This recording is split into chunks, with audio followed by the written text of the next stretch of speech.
بسم اللہ الرحمن الرحیم۔ السلام علیکم دوستو، آج آپ کو محمد صلی اللہ علیہ وآلہ وسلم کی پیاری حدیث بتاؤں گا، ویڈیو کو پورا دیکھنا۔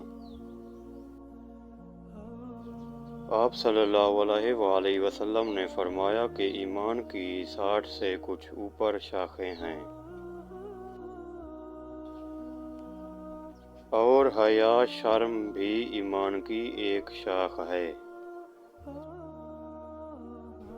لوگوں نے پوچھا، یا رسول اللہ، کون سا اسلام افضل ہے؟